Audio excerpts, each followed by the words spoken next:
Armstrong கொலை வழக்கில் இடைக்கால தடை விதித்து சிபிஐக்கு உச்சநீதிமன்றம் உத்தரவு பிறப்பித்திருக்கிறது. கூடுதல் விவரங்களோடு இணைகிறார் சிறப்பு செய்தியாளர் ராமகிருஷ்ணன். ராமகிருஷ்ணன், வணக்கம். விவரங்கள்.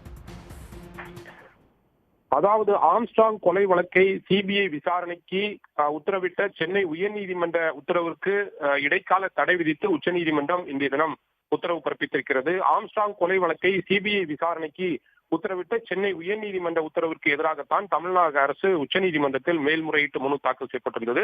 இந்த மனு என்பது இன்றைய தினம் காலையில் உச்சநீதிமன்ற நீதிபதி ஜே.கே. மகேஸ்வரி தலைமையிலான அமர்வில் விசாரணைக்கு வந்தது. அப்போது இமானுவேல் ஆம்ஸ்ட்ராங் தரப்பு வழக்கறிஞர் யோகேஷ் கண்ணாவை பொறுத்தவரையில் இந்த வழக்கில் காவல்துறையினர் விசாரணை சரியான கோணத்தில் செல்லவில்லை, மேலும் சிபிஐ விசாரணைக்கு உத்தரவிட்டு பின்னரும் அந்த ஆவணங்களை காவல்துறை இதுவரை சிபிஐ வசம் ஒப்படைக்கவில்லை என்று நீதிபதிகளிடம் குற்றம் சாட்டினார்கள். இந்த வழக்கு என்பது மீண்டும் பிற்பகலுக்கு ஒத்திவைக்கப்பட்டிருந்தது. மீண்டும் இந்த வழக்கு விசாரணைக்கு வந்தபோது நீதிபதிகளை பொறுத்தவரையில் கடந்த முறை இந்த வழக்கு உச்சநீதிமன்றத்தில் விசாரணைக்கு வந்தபோது ஏன் தமிழக அரசு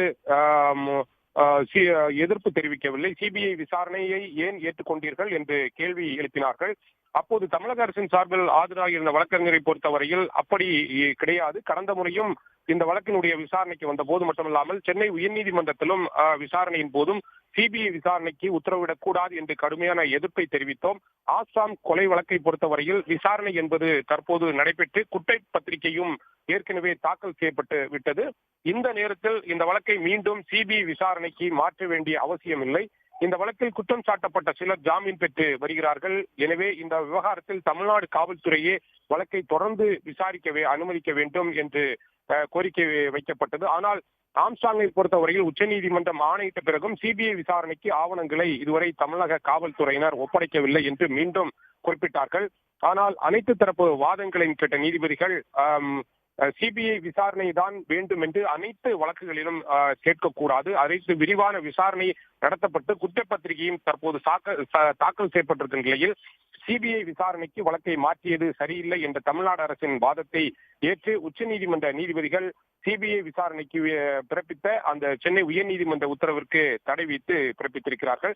சில நேரங்களில் விரிவான ஆய்வு செய்த பின்புதான் சில முடிவுகளை எடுக்க வேண்டியிருக்கும். அந்த வகையில்தான் இந்த நீதிமன்றம் தற்போது விரிவான ஆய்வு செய்த பின்பாக இந்த இடைக்கால தடையை விதிக்கிறோம் என்பதும் நீதிபதிகளுடைய கருத்தாக இருக்கிறது. எனவே கொலை செய்யப்பட்ட ஆம்ஸ்ட்ராங் வழக்கை உயர்நீதிமன்றம் சிபிஐ விசாரணைக்கு பிறப்பித்த ஆணைக்கு தற்போது உச்சநீதிமன்றம் இடைக்கால தடை விதித்திருக்கிறது.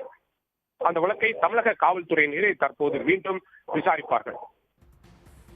விவரங்களுக்கு நன்றி ராமகிருஷ்ணன்.